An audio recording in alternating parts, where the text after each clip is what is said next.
매 6초마다 아기가 태어나고 독일을 합친 것보다 3배나 큰 영토에 2억 3천만 명이 살고 있는 나라를 상상해보세요.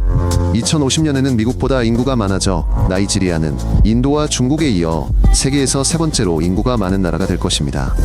아프리카에서 가장 부유한 경제를 자랑하며 연간 소득이 5천억 달러에 달하지만 인구의 70%는 하루 2달러 미만으로 생활하고 있습니다.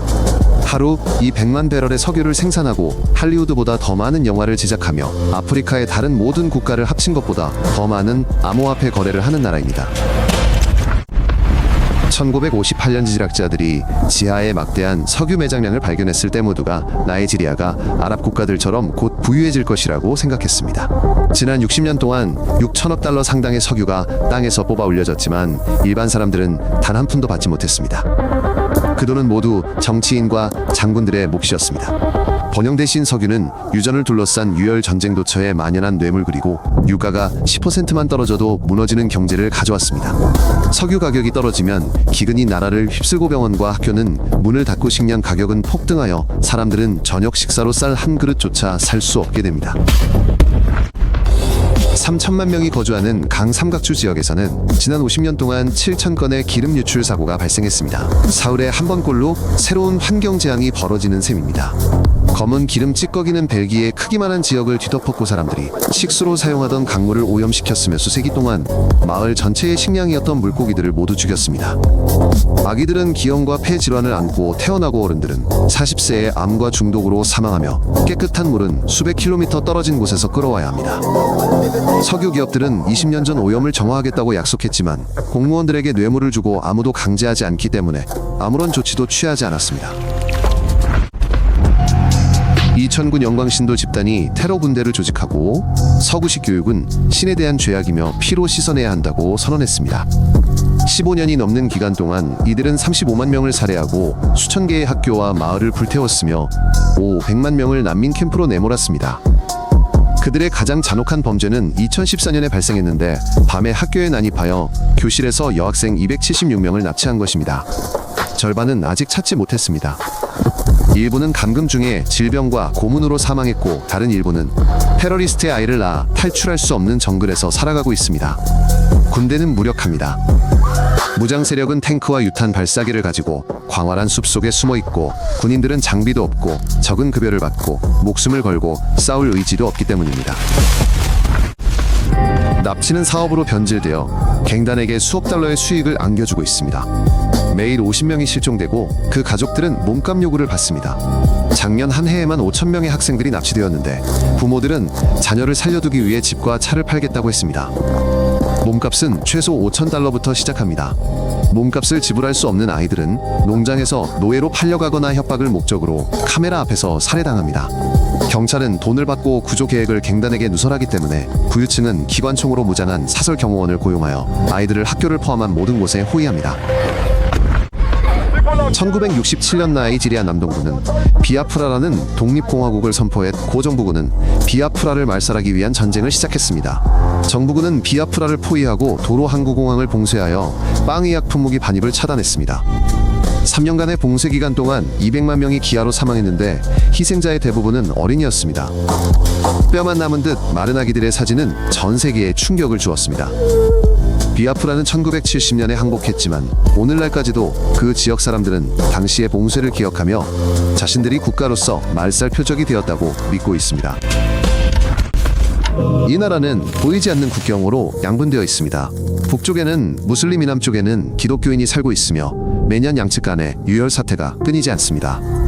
도즈물 권력을 둘러싼 충돌로 수천 명이 목숨을 잃고 교회와 모스크는 불타고 마을 전체가 파괴되지만 가해자는 잡히거나 처벌받지 않습니다. 북부 지역에서는 샤리아 법원이 종교를 모독한 사람들을 처형하는 반면 남부에서는 사제들이 어린아이들을 마녀로 몰아세우고 퇴마의식을 행합니다. 한 목사가 아이들이 악령에 씌었다고 몰아세운 후 수천 명의 아이들이 부모에게 버림받아 거리로 쫓겨났고 많은 아이들이 구타당하고 굶주리 고화형에 처해졌습니다. 경찰은 새로운 학살이 일어날까 두려워 종교 분쟁에 개입하지 못하고 정치인들은 선거에서 표를 얻기 위해 고의적으로 신자들 사이에 증오를 부추깁니다. 지난 30년간 석유기금에서 1,000억 달러가 사라졌습니다. 이는 마치 10개국 연간 예산이 허공으로 사라진 것과 같습니다. 독재자 사니 아바차는 5년 집권 기간 동안 50억 달러를 횡령하여 스위스 은행 계좌에 숨겨 고그 중 일부는 아직도 전 세계에서 추적되고 있습니다. 자녀의 학교 등록병원, 입원 운전면허 취득 심지어 경찰관에게 풀려나기까지 모든 일에 뇌물이 오갑니다. 나이지리아는 세계에서 가장 부패한 20개국에 꾸준히 이름을 올리고 있으며 모든 계층에서 절도가 일상화되면서 상황은 더욱 악화되고 있습니다. 이 400만 명의 사람들이 위생시설이 전무한 도시 라고스에 살고 있습니다. 이곳에서는 하루에 10번도 넘게 정전이 발생하고 산더미 같은 쓰레기가 수거되지 않고 쌓여갑니다. 도시 한복판에는 마코코 빈민가가 있는데 10만 명의 사람들이 쓰레기 매립장과 오물 웅덩이로 변한 석호 위에 나무 기둥을 세워 지은 판잣집에 살고 있습니다. 학교가 없어 아이들은 학교에 갈 수 없고 하루 종일 오염된 물에서 물고기를 잡아 시장에 푼돈에 팔아 가족들이 쌀을 사 먹을 수 있도록 합니다. 빈민가에서 몇 킬로미터 떨어진 곳에는 높은 담장 뒤에 숨어 가난과 완전히 단절된 채 사는 석유 재벌들의 화려한 고층 빌딩 요트 클럽 별장들이 즐비합니다. 라고스 주민들은 도로 사정이 매우 열악하고 버스와 지하철은 거의 없어 하루에 6시간씩 교통체증에 시달립니다. 이 나라에서는 525개의 서로 다른 언어가 사용되는 데에는 세계에서 가장 언어 다양성이 풍부한 지역 중 하나이며 아프리카에서는 그 어느 곳보다도 많습니다. 주요 언어는 요르바어, 이보어, 하우사어로 1억 명이 사용하지만 외딴 마을에 사는 수천 명의 노인들만이 사용하는 언어도 있습니다. 영국 식민지 시대의 잔재인 영어는 서로 다른 부족들이 서로를 이해하는 유일한 수단이 되었으며 영어가 없으면 의사소통이 전혀 불가능합니다. 이러한 다양성은 아름다운 문화와 전통의 모자이크를 만들어내지만가 집단이 권력과 자원 통제권을 추구하면서 갈등을 야기하기도 합니다. 수백만 달러를 빼돌리는 데 도움을 요청하는 나이지리아 왕자 사칭 편지는 전 세계적으로 유명합니다. 이 수법은 현지 인터넷 사기꾼들이 고안한 것입니다. 이들은 스스로를 야후자 보이즈라고 부르며 람보르기니와 포르쉐를 몰고 호화로운 저택에 살면서 마치 쇼비즈 스타처럼 현금 뭉치와 함께 찍은 사진을 소셜미디어에 올립니다. 가장 뛰어난 사기꾼들은 가짜 데이트 사이트와 허위 투자 프로젝트를 통해 미국과 유럽의 외로운 노인들을 속여 연간 수백만 달러를 벌어들입니다. 때때로 경찰이 가장 대담한 사기꾼들을 체포하여 투옥하기도 하지만 대부분은 뇌물을 받고 풀려납니다. 젊은이들은 이들을 영웅으로 여기는 데에는 이곳에서 합법적으로 부자가 될 방법이 없기 때문입니다. 나이지리아에서는 매년 이 1000편의 영화가 제작되는 데에는 세계에서 인도에 이어 두 번째로 많은 수치입니다. 할리우드에서는 그보다 5배나 적은 영화를 제작합니다. 나이지리아 영화 산업은 60억 달러 이상의 수익을 창출하고 100만 개의 일자리를 만들어내며 아프리카 카리브해 심지어 유럽 전역에서 관람됩니다. 평균적으로 영화 한 편은 25,000달러의 예산으로 2주 만에 촬영되며 저렴한 카메라와 휴대전화를 사용하지만 수백만 명의 관객이 관람합니다. 나이지리아 음악가들은 케냐에서 가나에 이르기까지 널리 알려진 아프로비트라는 장르를 창조했으며 아티스트들은 세계 주요 페스티벌에서 공연하고 경기장을 팬들로 가득 채웁니다. 문화는 나이지리아가 진정으로 주도권을 쥐고 있는 유일한 분야이며 아프리카인들이 서구 문화와 경쟁할 수 있는 콘텐츠를 만들어낸다는 것을 세계에 증명하고 있습니다. 나이지리아의 평균 연령은 18세 소년 소녀입니다. 인구의 절반이 20세 미만이지만 이들은 일자리도 없고 미래에 대한 희망도 없습니다. 청년 실업률은 42%에 달하며 대학 졸업생들은 청소부나 건설 현장 경비원 같은 일을 하며 수년간 일자리를 찾아 헤맵니다. 매달 150만 명의 나이지리아 청년들이 구직 활동을 하지만 실제로 생기는 일자리는 30만 개에 불과합니다. 나머지 청년들은 무일푼의 미래도 없이 거리로 내몰립니다. 절망에 빠진 일부는 갱단이나 테러 조직에 가담하고 또 다른 일부는 더 나은 삶을 꿈꾸며 사하라 사막과 바다를 건너 유럽으로 불법 이주합니다. 매년 수천 명이 더 나은 삶을 찾아 바다에 뛰어들지만 그들의 여정에서 목숨을 잃습니다. 나이지리아는 연간 560억 달러 규모의 암호화폐 거래액을 기록하며 아프리카 대륙에서 가장 큰 암호화폐 거래국으로 떠올랐습니다. 젊은이들은 인플레이션으로부터 자산을 보호하고 부패한 은행을 우회하며 해외 가족에게 과도한 수수료 없이 송금하기 위해 비트코인과 이더리움을 구매하고 있습니다.